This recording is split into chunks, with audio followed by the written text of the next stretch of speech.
টি-20 series পূর্ব সংবাদ সম্মেলন হলেও অধিনায়ক লিটন দাসকে জবাবদিহিতার মুখে পড়তে হয়েছে ওয়ানডে ব্যাটিং নিয়ে। কিভাবে দলে আসলেন, এসেও যে ব্যর্থ হলেন।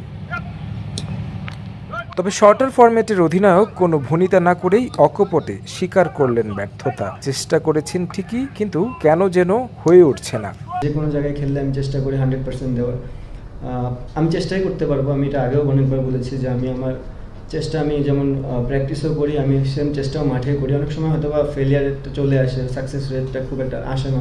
কী কারণে ফেলিয়ার হচ্ছে এটা জানাটা খুব ইম্পর্টেন্ট, এবং আমি ওইটা ট্রাই করতেছি ওখান থেকে কীভাবে ফাইন্ড আউট করে বের হয়ে আসতে। টেস্ট ওয়ানডে দুটো সিরিজই স্বাগতিকদের পকেটে। লঙ্কানরা একরকম আধিপত্যই দেখিয়েছে ওয়ানডে সিরিজে। এমন দুই সিরিজের পর টি-20তে কোন দল থাকছে এগিয়ে, টাইগার অধিনায়ক অবশ্য তার ব্যাখ্যা দিলেন। টি-20 ফরম্যাটটা এমন, আপনি যদি পার্টিকুলার ডেটে খুব ভালো ক্রিকেট খেলেন, আপনার 2-3টা প্লেয়ার খুব ভালো ক্রিকেট খেলে আপনি ম্যাচ বের করে নিতে পারবেন। বাট অবভিয়াসলি যেটা বললাম যে তারা হোম কন্ডিশনে বেটার সাইড, বিকজ তাদের হাতে খেলার অভিজ্ঞতা আছে এই গ্রাউন্ডে খুব বেশি, এবং ম্যাক্সিমাম প্লেয়ার, যদি বলি আমি ওভারঅল তাদের বোলিং সেটটা একটু বেটার আমার কাছে মনে হয়। একটু মিস্ট্রি টাইপের বলার তারা ম্যাক্সিমাম। সো আমাদের ওই জিনিসটা নিয়ে একটু চেষ্টা করতে হবে। ওয়ানডে শেষ হতে না হতেই টি-20তে মাঠে নামতে হচ্ছে অনেক ক্রিকেটার টানা খেলার মাঝে। যারা দেশ থেকে এসেছেন তাদের বিষয়টা ভিন্ন। অধিনায়ক অবশ্য পেশাদার ক্রিকেটার হিসেবে মানিয়ে নেয়ার পরামর্শই দিলেন। টেস্ট ফরম্যাট খেলেছি, টেস্টের মতন খেলার চেষ্টা করেছি। ওয়ানডে ফরম্যাটে তারা আমাকে সুযোগ দিয়েছিল, আমি আমার সুযোগটা কাজে লাগাতে পারিনি। হোপ যে আবার যখন ডোমেস্টিক খেলবো, আবার পারফর্ম করবো, দেন আবার তারা আমাকে মনে করবে যে আমি বেস্ট 11-এ থাকার মতন, অবশ্যই আমাকে সুযোগ দেবে। টি-20 ফরম্যাটটা তো অনেকদিন ধরে খেলতেছি, এবং আমাদের কয়েকটা সিরিজও গেছে কিছুদিন আগে।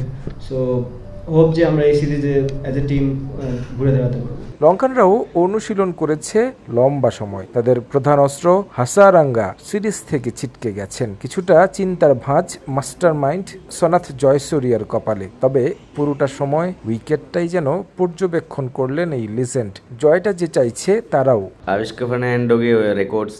হাসারাঙ্গার শূন্যতা আমাদের অবশ্যই ভোগাবে। সে দলের গুরুত্বপূর্ণ সদস্য। তবে পেশাদার ক্রিকেটে আমাদের সবকিছু মানিয়ে নিতে হয়। দলে যারা আছে তারা সেটা পূরণে ভূমিকা রাখবে। স্পোর্টিং উইকেট থাকবে আশা করছি। মাঠে আমরা পরিকল্পনা বাস্তবায়ন করতে চাই। প্রথম ম্যাচের জয় খুব গুরুত্বপূর্ণ। ম্যাচ বাই ম্যাচ জিতে সিরিজ নিজেদের করতে চাই। এবছর বাংলাদেশ দল খেলেছে দুটি টি-20 সিরিজ।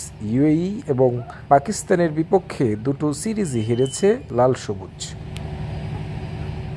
টেস্ট ওয়ানডে শেষ। শান্ত মিরাজের হাত ধরে আশার আলো লঙ্কায় খুঁজে পায়নি বাংলাদেশ। শেষ ভরসা টি-20, নতুন ক্যাপ্টেন লিটন দাস। তিনি পারবেন কি লঙ্কায় একটা সিরিজ উপহার দিতে? ক্যান্ডি থেকে তারেক হাসান শিমুল, সময় সংবাদ, শ্রীলঙ্কা।